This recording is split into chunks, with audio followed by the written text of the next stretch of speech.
Hey guys, welcome back to another episode of 5 Drinks for Midnight. You know the show, we bring the questions, guests bring the drinks, and we try to wrap up before midnight. Today we're headed into Industry City, Brooklyn to talk to Alex Clark, founder and CEO of Fort Hamilton Distillery. But before we do, like and subscribe, it really helps us out. Let's get started.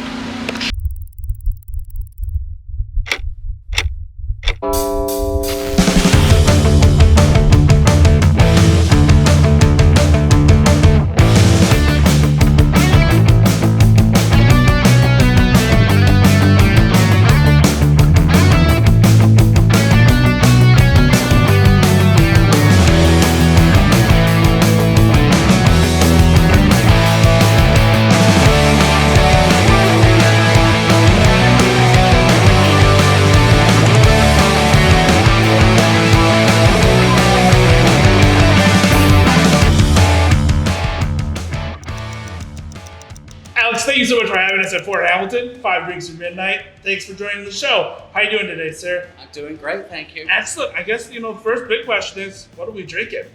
We are drinking watermelon Negronis. Oh, excellent. It's summer here in Brooklyn. I've just been riding around cheers on my bike and enjoying the fine weather. Oh. I mean, what could be better, right? I mean, that's a perfect summer Brooklyn drink. Right, it's a little bitterness from the aperitivo, a little bit of that watermelon cucumber backbone from our Fort Hamilton New World dry gin. Excellent. Just came out. Very nice. Flavored with just a little bit of watermelon and a little bit of cucumber because the Battle of Brooklyn started one block from our distillery in a watermelon patch. Excellent. So we made some watermelon Negronis to celebrate this. Fucking glorious. All right, that's awesome. Cheers. All right, well, jump right into it. Question one, a little bit of an origin story. But how'd you get started in the spirits industry? Well, I guess I got started many years ago in England when I started bartending in pubs when I was going through college or university. And, started pulling pints and pouring shots to make some money to help pay the bills. Right. And, started to get a bit of an interest in spirits back then. Fast forward a couple of years, I ended up moving out to New York and started working with the guys who started Milk and Honey, a famous bar on the Lower East Side of New York. And I worked at their sister bar, East Side Country, where we were, they taught me to make the classic American cocktails. The old fashions, Manhattans, Sazeracs. And I was a pretty blank slate, coming from the UK. There wasn't any cocktail bartending going on. I could pull a really nice Guinness, but, in terms of making an old fashioned, that wasn't a thing at all back then. I was a blank slate and they taught me how to make these wonderful drinks. I figured out that a lot of them actually asked for rye whiskey as the base. And there wasn't a lot of rye whiskey around them. So I guess at that point, I sort of thought, why not? Why isn't there any rye whiskey around?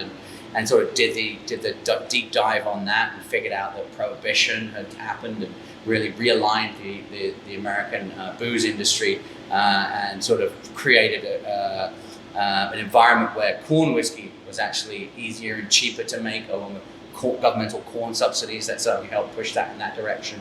And ultimately, bourbon became the biggest whiskey in America in the 20th century, which pushed rye out to the very, very fringes, to the point where it almost didn't exist anymore until the cocktail renaissance happened in the late 90s, led by Sasha, Milk and Honey, and Sam and Mike Ross, and Sam Ross and Mike McElroy, now at Attaboy. And these guys were really keen to show the most authentic ingredients, the most authentic light. But you couldn't really get an authentic New York Rye whiskey at the time. So I kind of set about trying to right that wrong.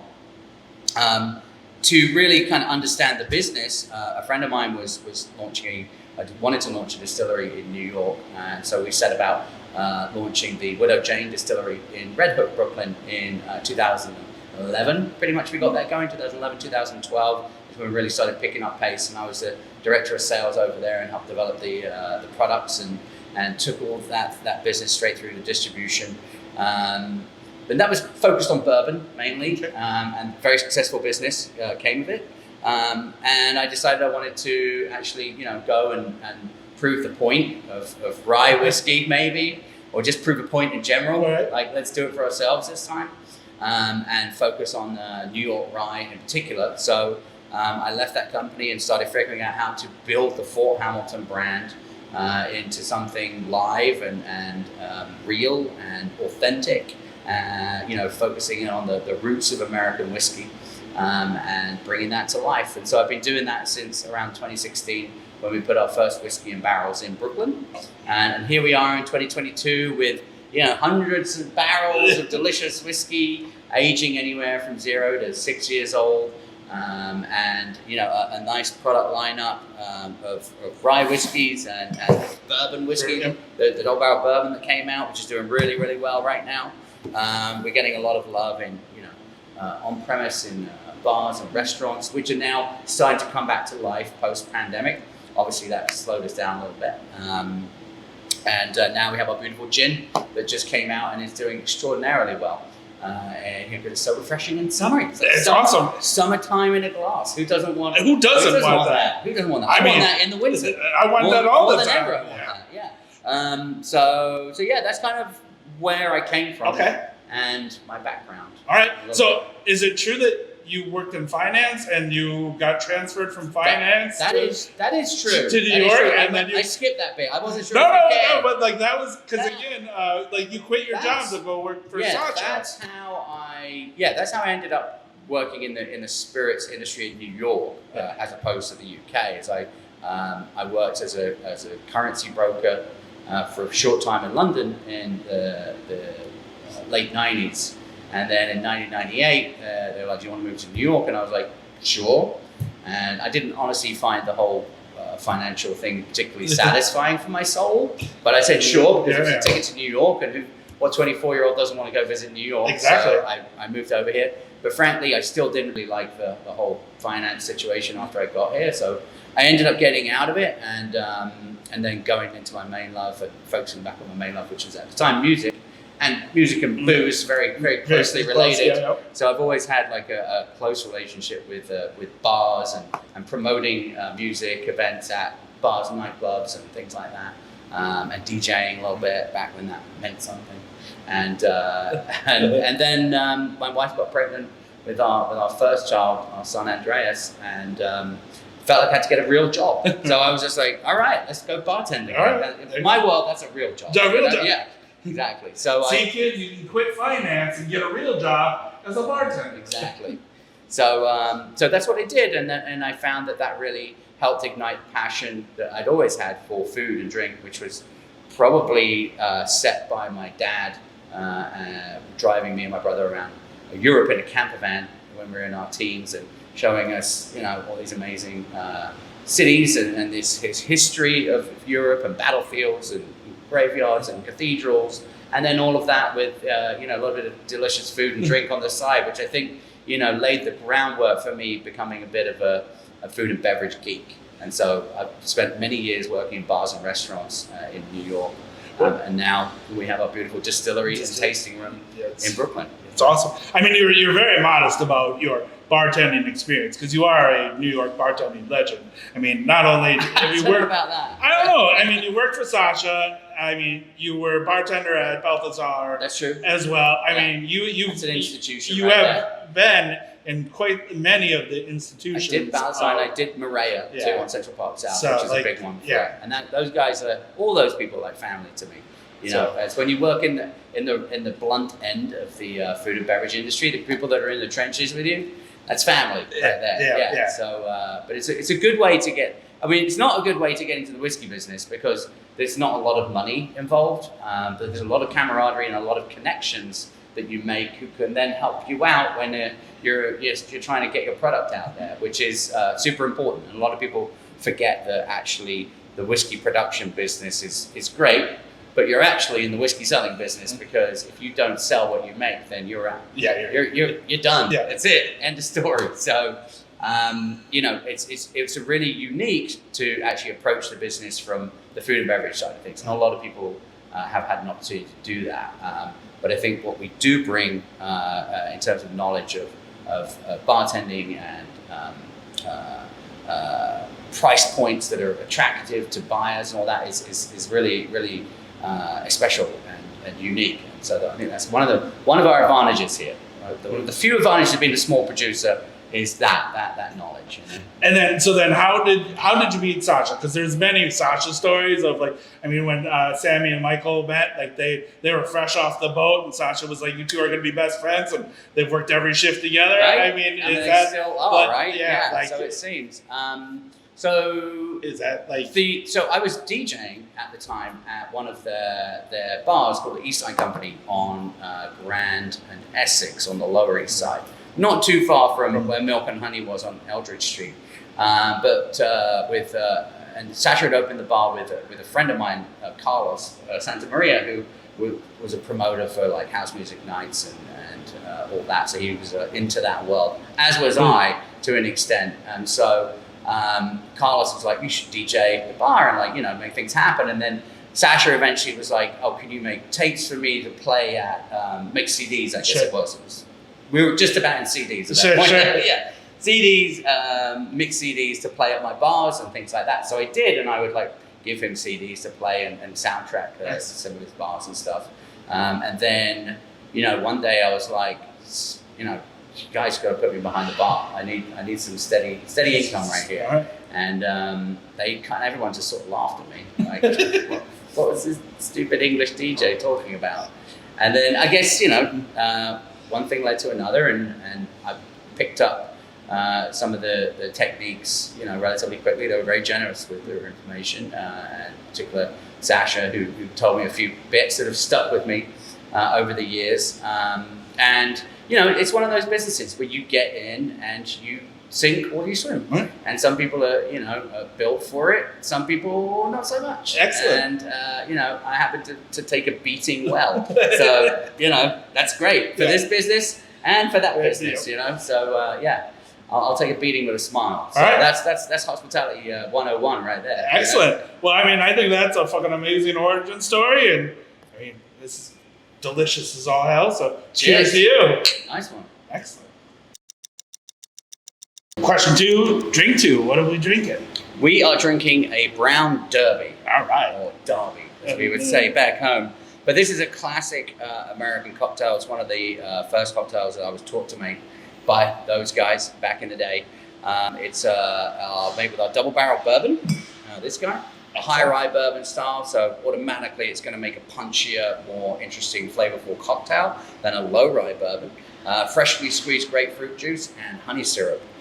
3 ingredients that you wouldn't necessarily put together without, being a little drunk, potentially. But 3 ingredients that work fantastically well together. Excellent. And the honey really sort of takes the edge off the grapefruit and spins it into the bourbon beautifully. So it's a fantastic classic and something that takes me back to the days when I was learning how to make these things and taught by those guys. So, and it's something that we offer at the bar here at the tasting room too. So excellent. Yeah. Well, cheers. Cheers.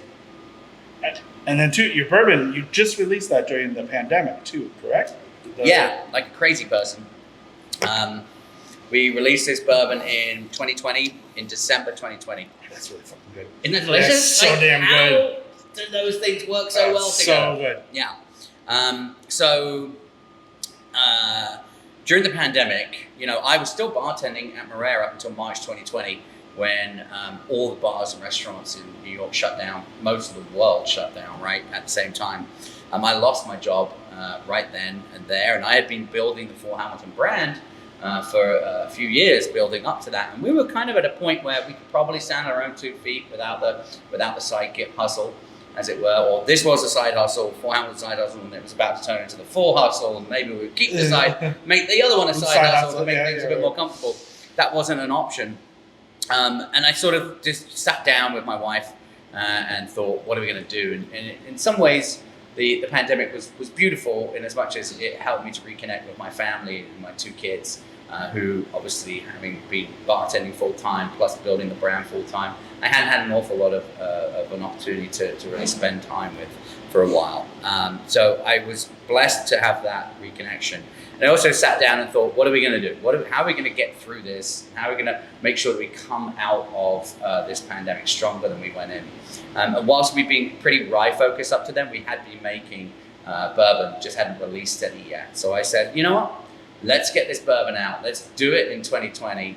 And I set my mind to making sure that we released the bourbon in 2020, which is just, in some ways diabolical. As diabolical as the ingredients in a brown derby, but in other ways, it helped me to focus, and it helped us to get a new product on the market, even in a market that wasn't necessarily, embracing new products with open arms.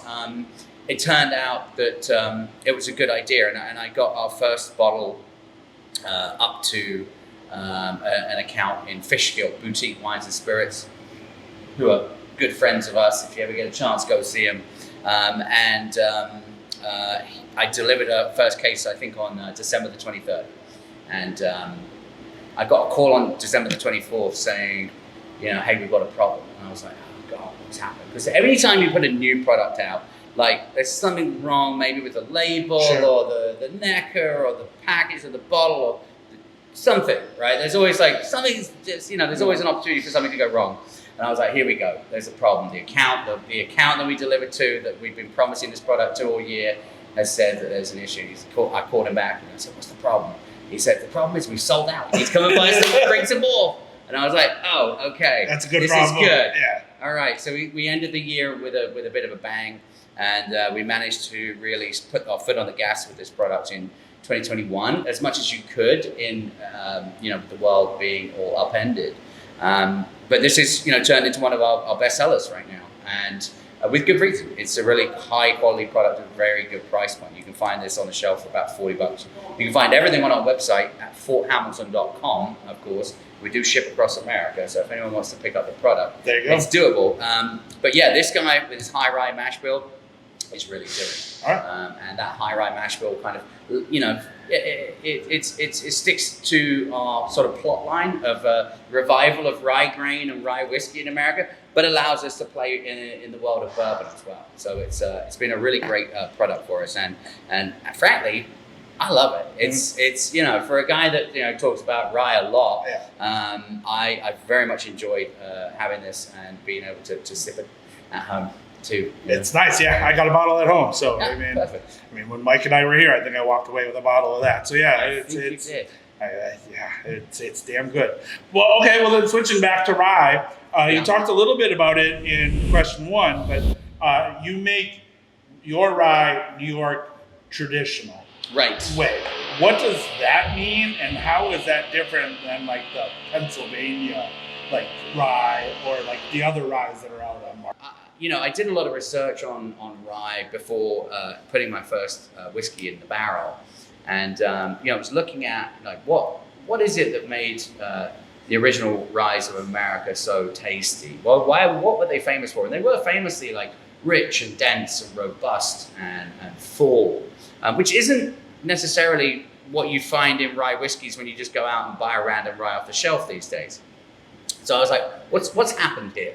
Where did we go wrong, right? And what I discovered is researching down in Kentucky when I went to buy barrels for Widow Jane, was sitting with Drew Colesfield from Kentucky Bourbon Distillers, and he pulled out a bottle of 1909 Monongahela rye, which is famously a Pennsylvania river, the Monongahela, along which the distilleries were famously known for not using corn in their mash bills, just using rye grain and malted barley. And looking back even further, looking into New York ryes were made, that was the way they were made too. So we wanted to, and just to be clear, that's not the way that all Pennsylvania ryes were made. That was the minority. Majority were made with corn back in the day. So what I discovered is that the New York style was made with, originally with no corn in the mash bill. And so we wanted to go in hard on that. I think over the course of the 20th century, there was kind of been a bit of a race to the bottom in terms of quality and costs, because that's kind of how capitalist companies work, right? It's like you try and lower your costs to increase your profits to your shareholders. That's the name of the game, right? And one way to lower costs is to use less malted barley, for example. Another way of lowering costs would be to use subsidized corn as opposed to rye grain. So what you're finding is that, back in the early 2000s, you could buy Rittenhouse Rye, Overholt Rye, two Pennsylvania brands that have been transplanted to Kentucky, and then had a lot of rye removed and corn added, and malted barley removed and corn added to lower the cost, and which fundamentally changes the nature of the product, I believe. So we wanted to dial it back into what we saw as the most flavorful style of whiskey, which was just rye grain and malted barley. So we've homed in on a mash bill of 90% New York rye grain, 10% malted barley. We tried a few different ones, but that's the one that really came out singing for us. Awesome. The increased amount of malted barley gives you bigger, richer, sort of chocolatey, malty notes. And then that plays against some of the spicier notes of the rye and tames it a little bit. And we're also using char number 3 barrels, a 30-gallon size, kind of like the ones that are sitting over there, which are a little bit smaller than industry standard today, but they are kind of historically accurate to what was going on 200 years ago. So that was going to be my follow-up question, because you have not custom barrels, but you went even further back to even just be more to the mash bill, but also then to the finish, to the barrel, going into the 33-gallon barrels. That was the... Yeah, I started out using 25-gallon barrels from Kelvin Cooperage in Kentucky, and then we moved up to 30-gallon barrels, knowing that our age was going to push out, and we didn't want to overly oak the whiskey, so it maintained balance as we got past the 4-year, 5-year mark. We wanted to make the barrel size slightly larger to give a kind of a softer effect to the whiskey. So we went in on it that way. I'd also read this beautiful article by David Wondrick, the cocktail historian, about how one part of which mentioned the Overholt Distillery in Pennsylvania catching fire, and the way that they put the fire out was by smashing the steam pipes in the rick house. And I was like, why are there steam pipes in the rick house? It doesn't make sense, or does it? And of course, you start digging around, it's like actually what they're doing is heating the whiskey up during the winter to make sure that the whiskey that they're producing in the Northeast, where winters are colder, longer, and summers are milder than down south, you end up with a whiskey that's competitive in maturation terms with a whiskey from further down south. So during the winters up here, it's brutally cold, right? Which is great because rye grain goes great in brutal cold. But it's bad for barrel aging because you don't get any interaction between the wood and the whiskey. Now, if you increase the temperature of the barrel, you do get that interaction, so your whiskey matures faster.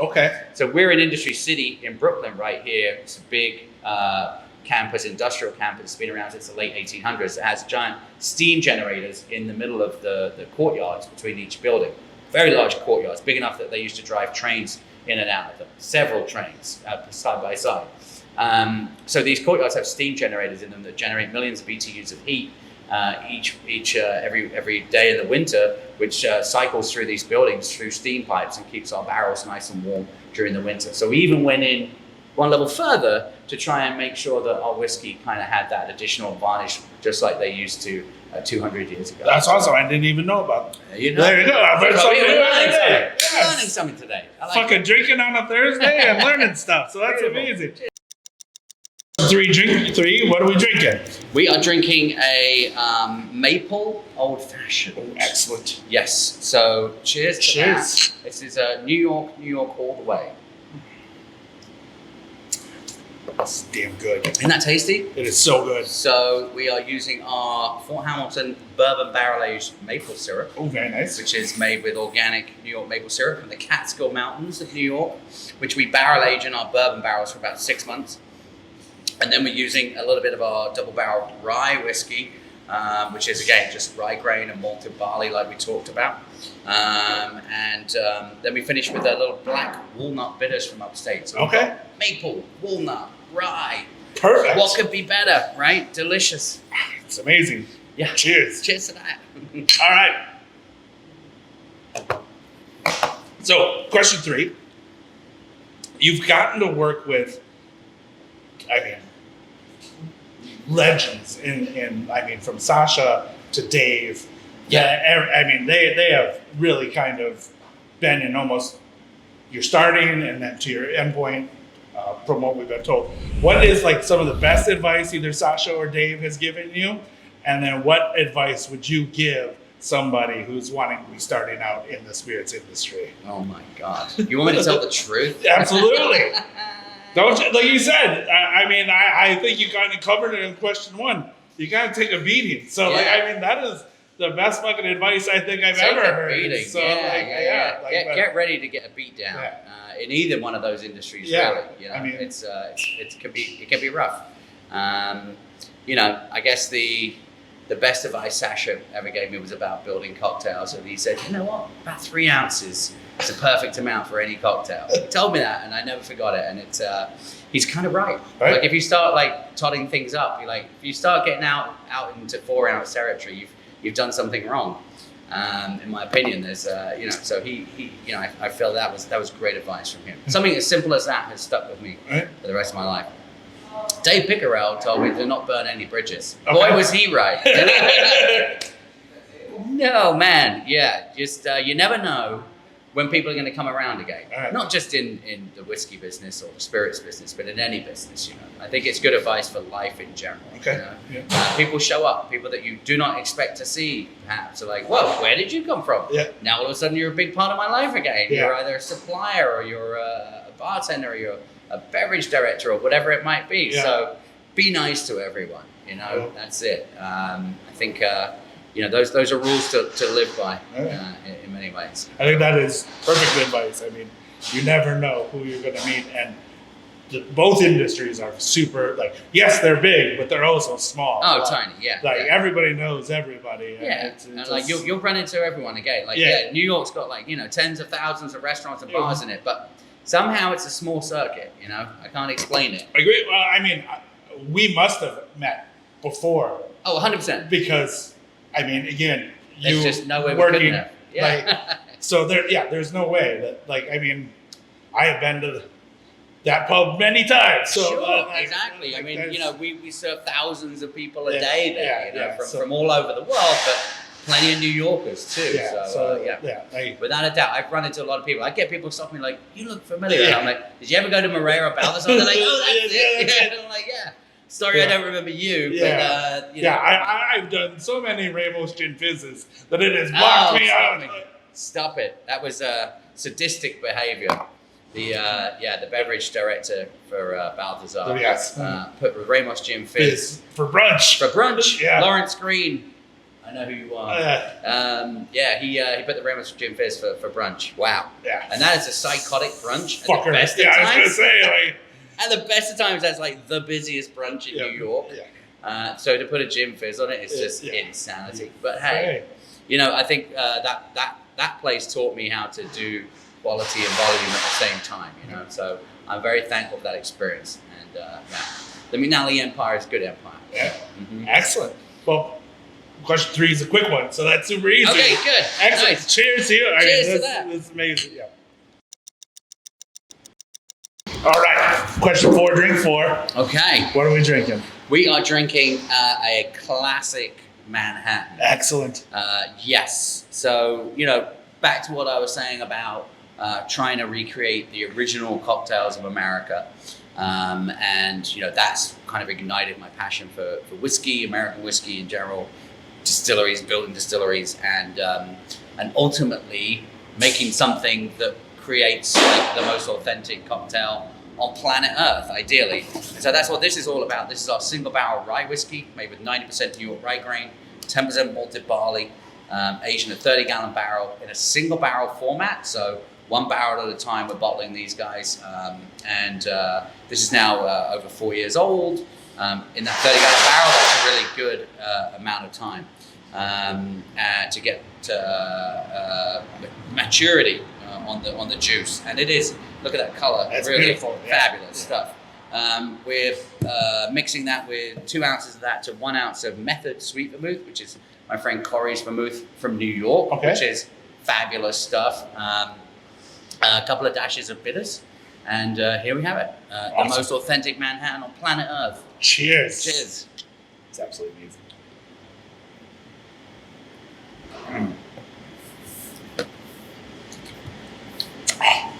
Can't go wrong. Yes, right? Can't go wrong. We did it. No, it's a fucking beautiful drink. So Great. I'm glad you think so. That makes me very happy. Well, I mean, I'm just a guy on the internet drinking, so my opinion really matters nothing. But I don't know about that. Yeah. It doesn't work without people like you. Yeah. All right. Well, then, question 4 really just comes down. Our friend Brendan has a question for you. Our mutual friend from Taconic. What's next? What's next? Yeah. Oh God. Damn, that's a tough question. Yeah. Well, we've laid the stall out pretty nicely at this point. We've got some barrel finishes in process right now, which I know is something that's pretty hot these days. For us, it's a really interesting way to put a spin on our whiskeys and give them a little push in a different direction. It's something that I've been fascinated with for a long time, certainly coming from the UK and looking at port barrel finishes on scotches and sherry barrel finishes, which I've seen for, decades. The opportunity to do it for ourselves and to use our creative, instincts to create different products is exciting. So one of the things we've done is obviously we have to use brand new barrels for our rye or bourbon whiskey each time. That's part of the law in America to create these products. So we have to find uses for them afterwards. One of them is making this maple syrup that we talked about.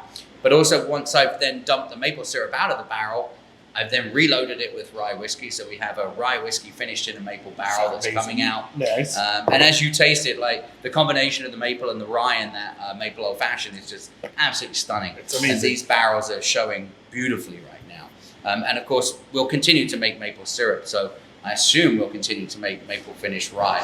We'll see. If they suck, we won't. But I got into them the other day. I think we're going to be okay. I think you'll be okay. We're on the right track. I also picked up an Armagnac barrel earlier this year, which is the next door neighbor to cognac in France. It's the next appellation over. They use a different distillation method, an alembic still versus a pot still for cognac. But I actually think that I prefer Armagnac than cognac.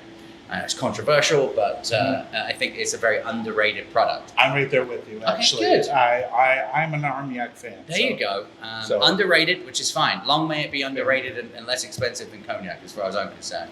But the fact of the matter is, it has these beautiful, deep, plummy, fruity notes to it, which kind of, I think, are an interesting foil for American whiskeys, which have this, kind of dried fruit quality to them. So a combination of the two. We're trying to marry those together in that barrel. So that's been sitting for around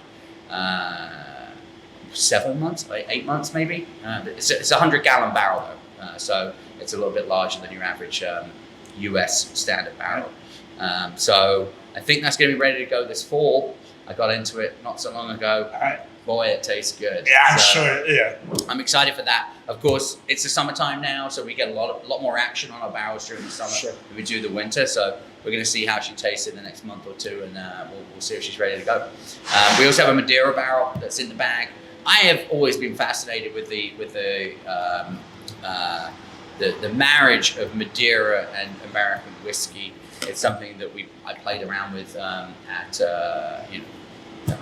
cocktail menus previously, and now to be able to actually create a whiskey that is finished in a Madeira barrel is really exciting to me. I think that the notes that you get from Madeira, those big raisiny, chocolatey notes that you get out of it, are a perfect match for rye whiskey. And so we have some rye whiskey aging out in those barrels. We've got some whiskey that's hitting some age right now too. So you're going to see, this new label that's going to catch all of those whiskeys called the Fort Hamilton Continental Collection. Okay. You're going to see that come out this fall, and that's also going to be a catch-all for any other interesting whiskey barrels that we find out there. So you can expect to see some sort of wilder, wackier releases under that label, including a mead barrel finish that we're working on. Will it all be rye, or will we go back into everything? Bourbon. Well, by everything I mean bourbon and rye. Okay. Is it even gin? Possibly. I would say yes to that. Okay. Ultimately, what's probably something we'll do. I doubt I would do it with my cucumber and watermelon gin. It's like almost too bright to really handle a barrel. I think that more like a Hennifer style, which is more sort of grain forward style gin, would do better in a barrel personally. But again, that when he asked what's next, I don't know. I mean, pick one of a million projects that's floating around in here, and and throw a dart at the wall and see what sticks. So, God bless Brendan. He's a great guy. Yeah, we love him. absolutely. Love him to death. Sort of, yeah. But the answer is, we're going to also be pushing Fort Hamilton out into the wild much more so than we have done previously. So by that I mean that this brand has been built slowly but steadily. Some of these SKUs haven't had a fair crack of the whip because of this damn pandemic. So I think that we have an opportunity now, as things kind of start to normalize, to really put our foot on the gas, get out there. I'm taking a trip down to Kentucky to see our friends down there and do some tastings and open some new accounts down there. And we're going into Indiana, and we have some other opportunities ahead of us too. So I'm pushing further into New Jersey, and of course, trying to shore up the fortress that is New York City. Yeah. Well, and again, I mean, you mentioned a little bit, but just to reiterate again, you ship from here as well, so anybody can order from the website. We do from the website. We ship. I wouldn't say we ship from here, but yes, we ship everything: our swag, our maple syrup, all of our products. Some special releases that only appear on the website, so that's something that people need to check out too. And it's very easy. It's forthamilton.com. You can't miss it. And if you sign up for the mailing list, you get a 10% discount too, and you get free shipping if you order $100. Question 5, drink 5. What are we drinking? We are drinking our house cask strength cocktail, which is weird. Most places don't have a cask strength cocktail on the menu, but we make the stuff. So why shouldn't we? Absolutely. This is called the Liberty or Death. It was made by my good friend John Philby, who created this one. It is made with our cask strength rye whiskey, which has little notes of clove and cinnamon and cardamom in it. So he bolstered that with a chai syrup. So a half an ounce of chai syrup, which we make in-house with cinnamon sticks, cardamom, clove, star anise, a little sugar, brown sugar, and then we cook that down, and then finish with some bitters, and then an orange twist and a lemon twist. So it's high octane, but what a way to go! Liberty or death, baby. What a way to finish 5 drinks. So. Oh yeah. Oh, it's fucking amazing. Isn't that wild? Oh, it's so good. Yeah. I had this when Mike and I were here. You did. I'm amazed that you remember that. Yes. We originally made it with the single barrel 90 proof, and then of course pandemic happened, and by the time the pandemic was done, we'd released the cask strength. And somebody jokingly said, let's try it with the cask strength. And it was like, well, that's dynamite. Yeah, so let's go for it. So that's how that one ended up being birthed, as it were. Excellent. All right. Well, question 5 comes down to the flip of the Whiskey Wednesday coin. You can spin it, you can flip it, you can do whatever you want, but the coin gives us the answer. You don't have to answer, but the coin gives us the answer. But speaking of Mike gives us our 5th and final question. And I have to read it to you because I want to make sure I get it in all of its gloriness. All right. So, question 5. Do you feel guilty being a Brit and opening a distillery glorifying America winning the war? Oh, Mike. Oh, boy. I'm going to go and burn your bar down later tonight. Do I feel guilty? I just have to answer with this, right? Because there's a long answer to it. But do I feel guilty? Fuck no. Absolutely not. It's amazing. I've just come back to claim what's rightfully mine. There you go. 5 drinks down, 5 questions answered. Thank you so much, sir. Cheers. Thank you so much for having us at the distillery. Hey, it's glorious. Anytime you want to come visit, And again, just for everybody, you're open from Thursday through Sunday currently, but those hours are going to expand very shortly. All the hours are on the website.